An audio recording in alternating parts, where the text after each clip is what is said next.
Welcome back to Let's Talk Sports Radio, LTS 21 live right here on 94.9 Bob FM. Joining me now, rugby aficionado, and what football team do you support? Britt, come nice and close, buddy. Pull that thing close. Blackburn Rovers. No idea who they are. Where do they play?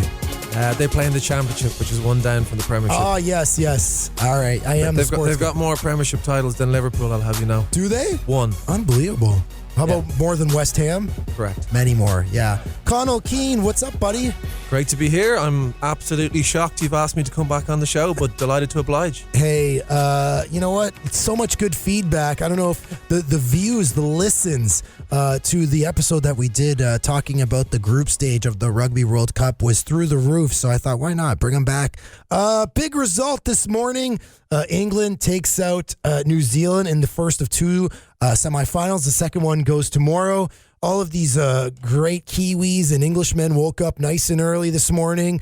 You're an Irishman, but you still woke up because you're a master of your craft. 19-7, the final. England makes it now due to make its fourth appearance in just the 9th Rugby World Cup. That, of course, will be next Saturday at 4 a.m. A third-place match goes Friday, so not many people going to be productive at the tail end of next week. Right. But tell me about this match. England appears for the fourth final. New Zealand, a dominant country in the Rugby World Cup. Of course, they won the first one in 1987, and they were the reigning two-time champions. This would have been their sixth appearance. A surprise to the result this morning? I was surprised. I remember talking to you 2 weeks ago. I said this was effectively going to be the final. Two strongest teams. And if there was going to be any team to take New Zealand out, it was going to be England. This is a very, very well-prepared England team. They're very well coached. They've actually done this kind of almost like Hard Knocks documentary series throughout the World Cup where they've given little snippets and insights into their training camps and how they're playing. And it's just absolutely obvious that they're in a good place. They've had very few injuries. Remember, the French game was called off due to the typhoon, gave them a nice little break before the quarterfinals. Mm-hmm. Then they emptied Australia in the quarterfinals. And this morning's game was hyped up and it delivered on the hype. It was probably the greatest game, I'd say, in living memory, the match this morning. I'd go that far. Whoa. It was... Of World Cup? In any rugby game. Really? I mean, it was just... I mean, if anyone gets a chance to watch a repeat today who didn't get up in the early hours of the morning, I would recommend it highly. From the get-go, England came out firing, scored arguably the try of the tournament within 90 seconds. Manu Tuilagi got over.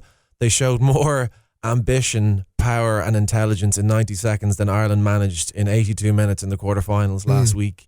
And they have the artillery for it because they have, as I said, the two Vinipolas, they have Owen Farrell. All their players delivered this morning. Their defensive performance was... at levels never seen before in a tournament. Some of their players, their younger players, stepped up, made New Zealand uncomfortable. He's talked about New Zealand's prowess in the tournament. They were brilliant against Ireland. Today, they literally couldn't breathe. They were suffocated by a wall of English defenders for 80 minutes. And it was the complete performance. And hats off to England for delivering it. Yeah, absolutely. England returns to the World Cup final for the first time since losing to South Africa in 2007. Of course, last week, the quarterfinals, as mentioned, England smashed Australia 40-16. And if you listen, Conal has essentially thrown his support to, I guess, the region because his Irish got smashed by New Zealand 46-14. Let's take a step back then. Let's go to the quarterfinals from last Saturday. So start with England. Obviously, the competition was stiffer. New Zealand to Australia. Let's start with that 40-16 quarterfinal win. Were you surprised that they beat Australia so easily, so handedly? Not really, to be honest. As in, Australia gave them a good game. It was in the balance after 50 minutes. I think it was 17-16 going into the 50th minute. Australia made a couple of really silly errors. They gifted Johnny May, England's very pacey winger, a kind of an intercept try. Henry Slade set him up.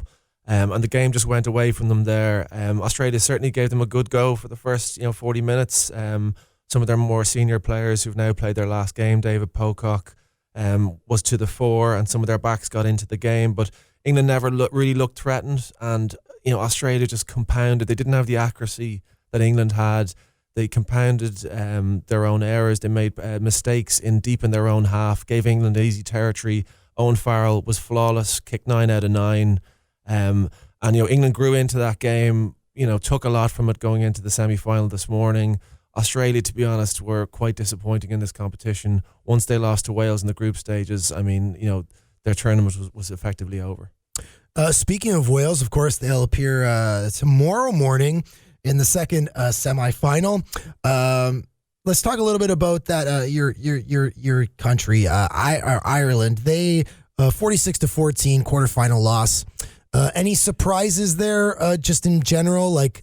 There was. Look, the post-mortem has been pretty brutal back in the homeland. I mean, the media have, feasted on the carcass of the Irish team, who, they're a much-loved team in Irish society. They've given us great wins over the years, and this was supposed to be the history-making tournament for us. I mean, we've never gone past a quarter-final.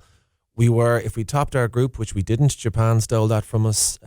We were on course to play South Africa, which, South Africa are very good, but there was confidence there that we might beat them. Struggled through the group stages and then just got dispatched last week. I mean, the manner of it was pretty shocking. We thought, we could produce a kind of a passionate once-off performance and at least give New Zealand, a run for their money. But, I mean, we were out of that game within 20 minutes last week. New Zealand hit us with a hurricane and, I mean, it was 19-0 after 20 minutes. New Zealand shredded our defence, passed the ball around us, basically gave a lot of width, beat us in the collisions. And I mean, the general consensus about this Irish team is that we peaked a year too early. We were in great shape this time last year. And, that's no use to you a year on. We had a pretty old squad and we didn't have form. And all those things were literally punished by the All Blacks last week. So what was the difference over the last year then? If you were in such great shape last year, did injuries, again, speaking to the common fan that doesn't follow it as closely as you do, why did the team peak a year early? Because I think that's obviously a miscalculation then. What was the difference between this year and last year? No easy answers. I think the big difference was that we stayed still as a team. We didn't, we said, right, we've beaten New Zealand. It was November 2018 at home. They're the standard setters in the game. This is the formula to go and win a World Cup next year. Like, they stayed still. The team didn't change. What did New Zealand do? 9 of their players from that team weren't in their team against Ireland last week. They changed their main quarterback, Bowden Barrett, to full back, brought in Richie Mo'unga. They weren't staying still. They showed ambition. We stood still. We got very conservative in our style. I mean, you look at that match this morning, England throwing the ball around in the first 90 seconds, showing ambition. We couldn't do that. We didn't have the artillery to do that or the ambition to do that. And that's how you have to have those weapons in your armory if you're going to win a World Cup. You can't just kick the ball and hope to beat people physically, Let's look at the other two quarterfinals from last week. Wales edges France 2019 and South Africa beats Japan, the host nation, 26-3. We'll start with the Wales-France game. What did you think of that? Wales got out of jail. I mean, they're very lucky to be in that semi-final tomorrow. It was by far and away their worst performance of the tournament. France had it. Typical France. I mean, they just would make you tear your hair out. I mean, they're so mercurial. They were brilliant in the first half, were 9 points up, had a great attacking position where they could have closed the game out against Wales with about 6 or 7 minutes to go. A scrum on the Welsh 5-metre line. Lost the ball. Wales go back down the park and get a try and win it. And they scraped through by a point. But I don't think Wales will be as bad or as poor tomorrow as they were last week. And of course, South Africa beats Japan 26-3. Any thoughts? Japan were brilliant again. They really have been the darlings of the tournament. Everyone's favourite second team because of the way they've played. Lots of ambition, lots of speed. And they gave South Africa a good run for their money. I think it was only 5-3 going into the second half. But South Africa brought the power game. They have a fearsome pack of forwards. They mauled and, they basically just ran over Japan in the last half an hour. And unfortunately, Japan couldn't live with that kind of physicality. All right, so let's take a look at tomorrow's semifinal. Again, nice and early, 4 a.m., Wales, South Africa. Give me your thoughts, a little preview on this match. I think it's going to be very even. The bookies have South Africa as favourites, and I think they're everyone's kind of slight favourites. I think this Welsh team have big performance in them, especially after last week's disappointment. Now, they're missing 2 key players. They've lost Josh Navidi, who's been an absolutely brilliant back row for them, and they've also lost Liam Williams, their outstanding fullback, Lions fullback. So there are 2 big losses for them. There's question marks as well over their centre partnership, how fit they are, Parks and Davies. But they have good replacements. Lee Halfpenny's coming in at fullback, excellent goal kicker. I think Wales were going to be right up for this. As in, this is their type of game. They love playing South Africa because South Africa are big men who will run straight at them. Wales soak that stuff up all day. They're a huge defensive team. Sean Edwards is an excellent defensive coach, has a rugby league background. So I think this is going to be a single score game. I think it's going to be a proper arm wrestle. Goal kicking could be absolutely crucial. And, in Lee Halfpenny, Wales have one of the very best. So not maybe what our South African supporters want to hear, but I think Wales are going to make it a very tight game tomorrow morning. And if they do win, it would be their first appearance in a Rugby World Cup final. You look at the 4 teams that are left, Wales is the one that sticks out. You have South Africa, England. That could be a rematch from 2007. You could have South Africa, New Zealand, a 1995, rematch. So you could see, of course, South Africa looking to get back for the first time since 2007. That would be their third appearance in a Rugby World Cup final. So, Wales is the odd country out trying to make their first appearance. What do you think about their chances? Because, looks just from looking at scores, and again, just like a very, rudimentary look, it looks like, a top heavy tournament, right? You have these big countries. Even if you look at the history of the 9 World Cups, there's very familiar countries and names in there. So what does Wales have to do to kind of, be the outlier and keep the Cinderella story going, essentially? Well, as in they've got to front up. I mean, they know where the South African threat is going to come from. It's going to come from their forwards. They're going to try and maul Wales. They're going to be very direct. So Wales, that's, as I said, it's not going to be anything difficult for them to get up for. They are a very good defensive team. They won the Grand Slam this year, largely through their defence. So, I mean, you talk about experience, and that is a big thing. I mean, Wales haven't any real World Cup experience in these final stages. They did get to a semi-final before in 2011, I think it was, where France actually pipped them to the post in a very infamous game where there was a red card. But, that experience is important. But South Africa don't have that experience either. I mean, this is, South Africa 2007 is a long time ago. None of this current group were around then. I would question South Africa a little bit, because they flatter to deceive a little bit, this South African team. For example, they had New Zealand at home, 30 points to 13 up in August this year. Didn't close the game out. New Zealand came back, beat them in the last minute. That was at home. I just question whether, they have the pedigree to get this over the line tomorrow. So, they have a young out half, relatively young Andre Pollard. He's quite impressive. But, a lot of pressure on his shoulders tomorrow as well. So it'll be fascinating to see who reacts to the pressure better tomorrow. I would have a sneaky feeling for my boy Lee Halfpenny. He's kicked at the highest level for the Lions and for Wales. And if it comes down to a kicking competition between him and Andre Pollard, I'd back Halfpenny. So what do you think is going to be the final, and what final do you want to see? Difficult one, because I did want England to win this morning. I think it's good for the game. I'm quite relaxed about who wins it now. Look, for a fairy tale nation, to see Wales in a final would be fantastic. For my South African friends, obviously, look, they're rugby mad. I wouldn't begrudge them an appearance in the final. But I think if England, they have to dust themselves down after this morning, a lot of sore bodies, some key players carrying injuries and knocks. They have the extra day's rest for next Saturday, which is very important, because tomorrow is going to be ferociously physical.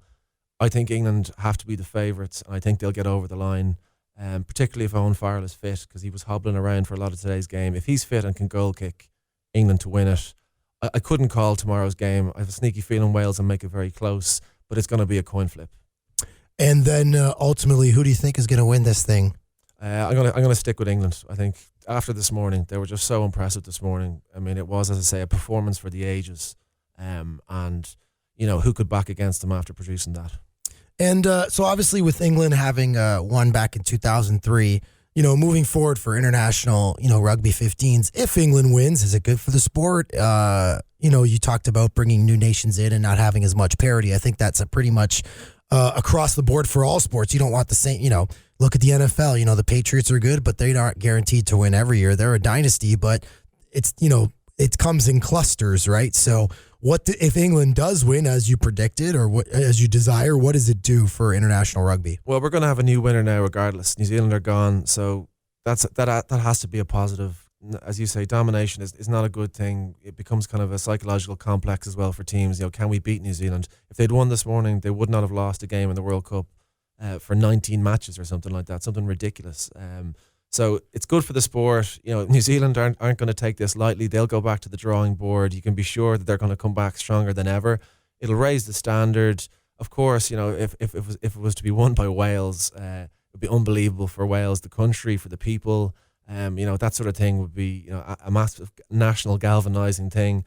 Same for England. Look, 2003 was the one time they won it. Very famous team. For this current batch of England players to match that achievement would be absolutely massive as well. And good for Northern Hemisphere rugby as well. The Southern Hemisphere have dominated, Australia, New Zealand, South Africa. The semi-finals in 2015 were all 4 Southern Hemisphere teams. So, that domination has been broken now. We potentially have an all Northern Hemisphere final tomorrow, which is important. We have at least one team in it. It's good for the global game. And, as I said, it'll raise standards because New Zealand aren't going to lie down on this. They'll be back. Nicely done. And you know what? You're good for the show. Conal Keane, a good second appearance. High marks, sir. Thank you so much for coming in on this ripe Saturday morning. You've clearly woke up, he went back to bed, and then woke up to do the analysis. That's what, when you live in the Cayman Islands, you get to do fun stuff like this. There you are. So, and I'm learning something. Every time you come in, I learn something about rugby. So thank you so much, sir, for coming in on this quasi-dreary Saturday. Let's hope the weather gets better for your guests. Correct, and, yes. My mother-in-law is not impressed. Your in-laws are here. Correct, I thought it was like the hanger-on visits, people that are like, you knew in high school that found out you live in the Cayman Islands, like, hey, Conal. No, we would have disconnected our phone if they tried to get in. No, these are important guests. We need to roll out the red carpet, so those clouds better go away so we can show them some of the island. Good stuff, my man. Thank you as always for coming on. That's Conal Keane, international rugby aficionado and analyst for Let's Talk Sports Radio. More Let's Talk Sports Radio. We got a little NBA talk, little Raptors talk coming up right here on 94.9 Bob FM. Stick around. Welcome back to Let's Talk Sports Radio right here on 94.9 Bob FM. Joining me now, a returning guest to the show. He's the host of the Mike on Much podcast out of Toronto, Ontario, Canada. The man himself, the host, Mike Veerman. Mike, welcome back, buddy. How are you? I'm great. Thanks for having me back on. Love coming on with you. We said we would talk hoops, and here we are talking hoops. Our beloved Toronto Raptors opening night, tipping off the NBA season Tuesday, going to overtime with the New Orleans Pelicans winning 130-22. A little bit disappointing just from a few perspectives, but a good game overall. One, obviously, Zion Williamson is out 2 months with a torn meniscus. But a good game. Raptors start off a little slow, but they got it done in the end. Good performances by Pascal Siakam and a career high for Fred VanVleet. You were at the game. Of course, gels from afar here. You got to take a picture with the Larry O'Brien trophy. Yeah, tell me about the vibe, the atmosphere, taking a picture with the trophy. What was opening night like? Because I was just looking at it, through Twitter and stuff, and the presentation was awesome. Obviously the biggest physical ring in NBA history, as per Kyle Lowry apparently had some sort of say in it, and just looked like everyone was having a good time. And tell me a little bit about it. How was it? It was phenomenal for a few reasons. You mentioned already that Zion was out, so from an NBA perspective, you're kind of like, oh, that's a bummer. The game was very good. Pascal went off for like 34-18, and I think he had 5 assists maybe. So from a game perspective, it was cool, but really it's not about the game. It was about the banner. It was about the feeling. It was sort of the last kind of moment to celebrate what they did last season. So this kind of like, as a longtime fan, I was really looking forward to sort of just seeing that. It could be a once-in-a-lifetime thing. It certainly might not happen for another long while, and just felt very unique. So big props to the Raptors organization, too, because every fan that walked into that place on Tuesday night, they all got like a replica ring that was pretty substantial. Like it was like heavy, like it was metal. It wasn't some cheap like Cracker Jack box type of thing. It was really cool, and it was so fun to sort of like wear it. They gave out like 18,000 of those. The raising of the banner ended up being sort of very emotional if you've been a long time sort of at times suffering Raptors fan.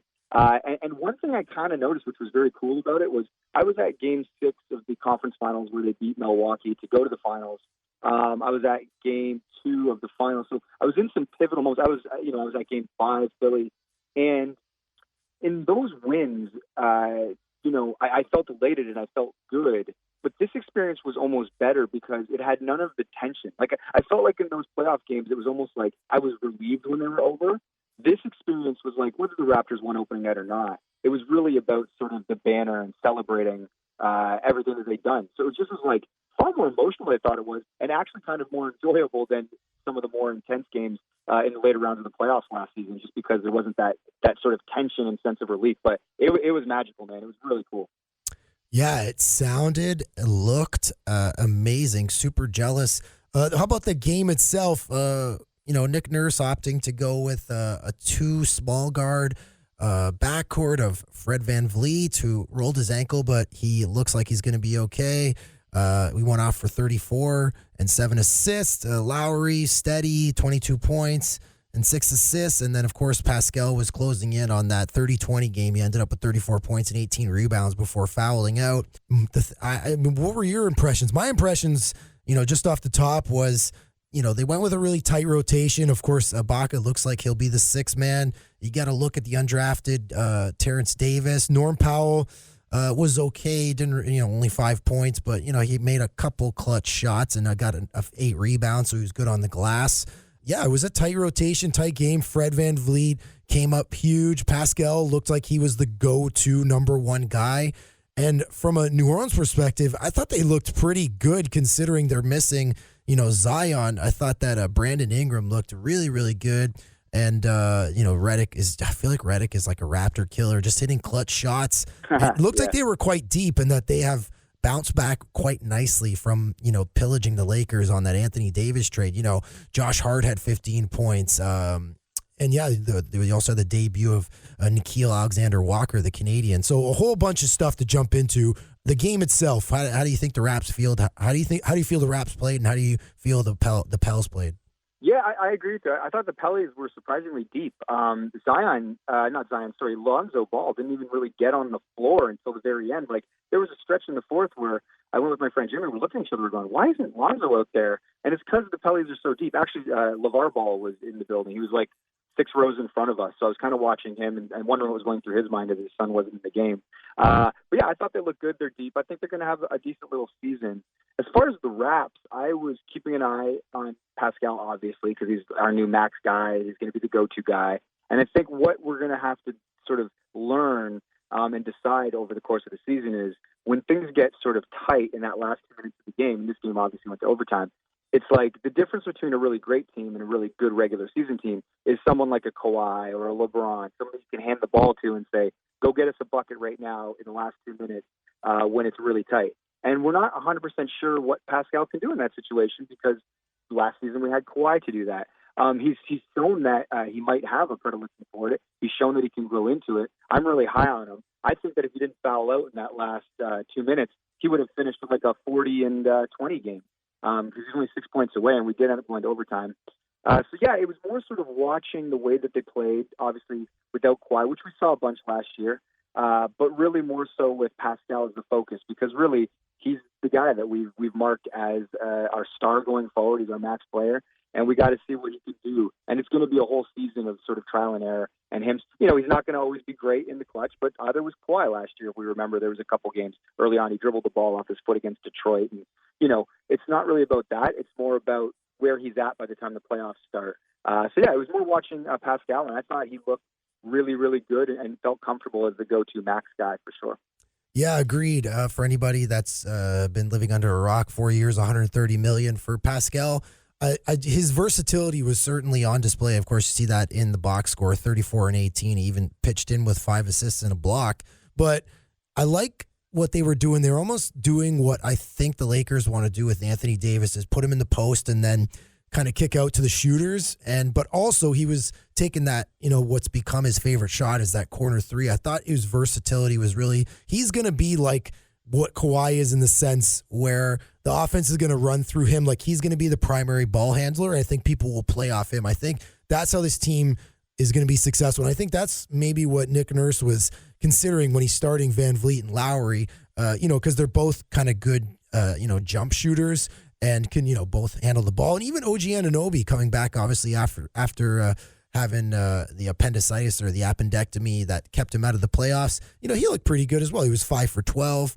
Only 1 and 4 on threes, 11 points, but he looked useful and he looked good on defense. He's going to take up that small forward spot, but I think, I think Pascal, we're going to go as Pascal goes. I think he's going to be, although Lowry is the quote-unquote leader, he just got a new, another 1 year, $30 million on his deal as well. He got an extension, which takes them out of free agency next year. I would like to hear your thoughts on that, but I agree with you. I think as Pascal go, the Raptors will go, but I think that other guys will need to pick it up.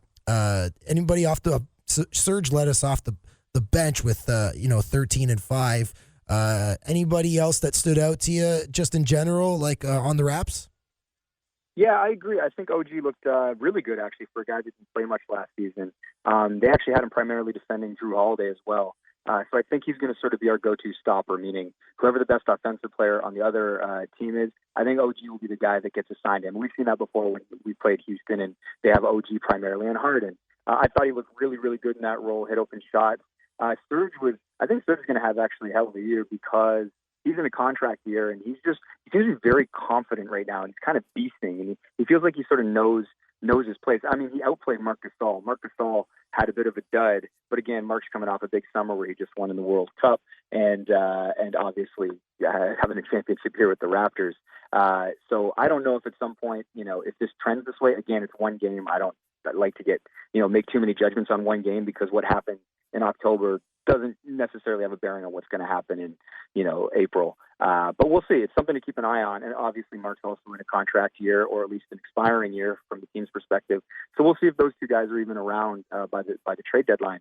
To your question about Lowry, I think it was a no-brainer. I mean, there's been reporting that Lowry was kind of getting a little bit grumpy, and there was rumors, I think as Michael Grange of Sportsnet reported, he might have held out if they didn't give him an extension. He wanted the 3-year extension. The team said, how about we give you 30 for one? Nobody else is going to give him that kind of money. So it at least secures him financially. And even if he does end up getting traded to somebody at the deadline, like a Miami, he knows that no matter what, he's getting his $30 million next season, regardless of his performance, or obviously he's aging. Or we keep him, and he's a legacy guy, and we all know he's going to get his jersey retired by the Raptors. And he's still a very, very good, effective player. Like you said, they're starting him and Freddie in the backcourt. I think offensively that totally makes sense. We'll see if they get hurt defensively because they're such a small backcourt when they play some of the bigger teams. It'll be interesting when we play like a Philly and they got, Josh Richardson back there and some dudes that are pretty big. I think they run out Ben Simmons and Josh Richardson. We'll see if Norm is going to get more minutes there as a defender. But yeah, man, I like the way they look in general and going forward. And I think they're positioned for the future. I think Masai Ujiri is a genius, and I trust him, man. Yeah, good points. I think, however, it looks as if, next year, what I had mentioned, that they're out of free agency, but I think that they're okay with that. So at the end of this year, Fred VanVleet is a free agent. Unrestricted. Now you essentially have taken yourself out of the Fred VanVleet business, who I think is a very important player. What do you do now? Like, are you saying you're not going to have money for Fred VanVleet? Like, where do you go for here? No, I think we're good. So like basically you can overpay to keep anybody incumbent on your team. So like when like Kawhi and Danny were unrestricted last year, or this summer, sorry, we could have paid them whatever and gone deep into the tax. The question that is going to be asked is it worth, like, do we need to max out Fred? If an Orlando comes along and they want to give him a max contract, Masai has to look in the mirror and go, is Freddie a starting point guard on a championship caliber team? And I guess Freddie will answer that over the course of the season. And opening with 34 points on opening night is a pretty good sort of indicator of where he wants to go and what he thinks of himself. The question will be, do the Raptors want to go over the cap to sign Freddie, or do they intend to trade Kyle by the deadline? Obviously, Serge and Mark, if you let them walk, I think that's collectively $40 million. That would cover Fred's money right there. There's ways to do it for sure. But I think the question is Kyle or Freddie, because I don't think you can pay them both, $60 million collectively. So a lot of choices coming up this summer as far as Freddie. Yeah, definitely. I guess going into the luxury tax, which then it's dollar for dollar, right? Like, exactly. Do they want to spend that kind of money? I don't know if MLSE does, but if they're a playoff team, you make that money back. But again, you don't want to have a $50 million backcourt. I think you want to have a little bit more balance. But all right, well, that's I would agree with you mostly there. It will be interesting to see how the season develops. What about we talked a little bit about the Sixers. Obviously, big moves for Philadelphia. Al Horford comes in. They trade Jimmy Butler. They get a number of pieces, including Josh Richardson. You got Ben Simmons. Everyone's freaking out because he had a 3-point shot in preseason. Obviously he still makes his He makes his living in the paint and driving and whatnot. Of course, you have Joel Embiid. What did you think of the Sixers opening night? Yeah, they were interesting. They were, it was kind of a rock fight, that game. I watched that game against Boston. And, it was fascinating. I mean, eventually they kind of got their stuff together and they pulled away. And I think they're going to be very, very, very good. I know a lot of people have them or Milwaukee pegged as the 1 and 2 in some order, whatever your preference is. But I think as they sort of start to figure it out, they're going to be big and bad, especially defensively. And they're going to be a problem, man. But yeah, we're going to see when it comes to it. Milwaukee ended up looking pretty good as well against Houston, I felt like. So yeah, I don't know. As a Raptors fan, I'm not super scared of Boston or any of those other teams that you want to mention in Orlando or Indiana, or you consider in the middle of Miami. But Milwaukee and Philly will be very interesting. But I don't know if it's just because we had to go through both of those teams to get to the finals. But I don't know. Even without Kawhi and Danny, I kind of like our chances, man. It's like we're a scrappy team, and I think we kind of know how to play those squads. But yeah, I think at the end of the day, they're probably going to be the 1 and 2 seed going into the playoffs. But yeah, I'm high on Philly. Yeah, they look, beefed up, and I think that that deal, to get rid of Jimmy Butler, but still get, some equity and get Josh Richardson. I mean, Josh Richardson was kind of a steal in that, to lose Jimmy Butler, but still get Josh Richardson, who's also pretty cheap. I think he just gets over $10 billion. He pitched in with 17 points and 6 rebounds, and he was quite active, in terms of driving the paint. They just look very big and very versatile. They can switch through their positions. You have Tobias Harris, who's a long guy who can shoot and drive. Al Horford is kind of like their Marc Gasol, except, younger and better, I guess, really. And then, unfortunately, it's hard to say, but he's like, and true. I don't know, maybe it's just me, but I do see, I was kind of being a very defensive Canadian when everyone was picking Philadelphia. But now after watching that Boston game, I'm like, man, they look good, even without JJ Redick, they have just enough, I think a little bit of everything. And then Boston, I think you have, they lose Kyrie and they re-up Jaylen Brown for $108 million, which I think is, unless they had a gun to their head, I don't know, Jaylen Brown has never really done anything, but I think it was that or just lose him or go into restricted free agency and see what you get. But I still think they're still trying to find themselves. I really liked Kemba Walker, man. He's good on that team. I like what he brings. I would and even Gordon Hayward finally having a really good quality game. 9 from 11 from the stripe, 25 points, 8 for 15 from the field. Boston, I agree. They're probably going to be a spot or two below the Raps, but I think they might find themselves. What'd you think of Boston? Yeah, I think they look good. I agree. I think if I'm a Boston fan, I'm real nervous about that Jaylen Brown contract because he looked terrible on opening night. But again, it's an 82-game season, and we'll see how these teams go. But yeah, Boston doesn't do much for me. I mean, some people have them ahead of us. I put us ahead of them just because of our pedigree. I think we are better than them. But Jaylen Brown might find himself. Jason Tatum is obviously very good. Like you said, Kemba was a great pickup. But we'll see. They got some issues with their bigs. I think they'll be a fine regular season team. We'll see if Jason Tatum can go to another level. And if not, then they're going to be in trouble. Yeah, I think someone a team that's not in trouble, the LA Clippers. I was kind of waiting, seeing like many people, obviously interested to see how Kawhi would fit in. And, they beat on Thursday night. They beat Golden State on opening night. They beat the Lakers pretty handily. Man, Kawhi looks good. First of all, great commercials. I don't know if you've seen that Gold's Gym commercial, the Terminator. Man, it's great. Yeah. And, I didn't think that they had the depth, but they, in fact, are pretty deep. And, Kawhi doing primary ball handling. You got Pat Beverly off the ball. He's just a menace on defense. Landry Shamet. Even they got old Raptors Patrick Patterson in there. And then they got a bunch of versatile pieces off the bench. Lou Williams as this, reigning 2-time Sixth Man of the Year, 21 points on opening night. Montrezl Harrell looks like a really nice pick and roll guy. Or did you watch any of the Clippers? Again, and they beat almost 20 point. They beat on Thursday night. They beat Golden State by 19 points. Like they manhandled Golden State. Were you surprised by what the Clippers are doing? And did you watch any of the Kawhi on the floor last 2 games? I did. I've watched Kawhi the last two games, and it's almost like watching like an ex-lover out on a date with a new person. It's hard to watch, but I'm such a fan of his game that I can't help but watch what he's doing with the Clippers. They look awesome. I thought they were going to be awesome. I was a little shocked that Pat Patterson went off against the Warriors because he looked terrible in OKC and even near the end of his run with the Raptors. But I'm happy that Pat is shooting the ball better again, at least for a game or two. But yeah, they look like they're going to be the title favorites because I think they're deeper than the Lakers. Injuries, we'll see what happens. But I mean, yeah, the Clippers are pretty undeniable. Like you said, Pat Beverly, Montrezl Harrell, Kawhi, like those guys can defend, they can score. There's really not anything they can't do. And Paul George hasn't even stepped on the court. And he might not That's until the the end of crazy November. thing. So they already look like world beaters. Again, 82-game season. It's only October. We'll see what happens, especially with Kawhi's load management. But that Clippers team was pretty damn good last season without Kawhi and Paul George, and now they've added them. So I think that they're sort of the favorite. That would be who I would pick right now to win the finals. Although it crushes me and my tender soul to say that because, he was ours for a season at least, but no longer. Yeah, I don't know if my soul is as tender as yours, but my soul is certainly crushed.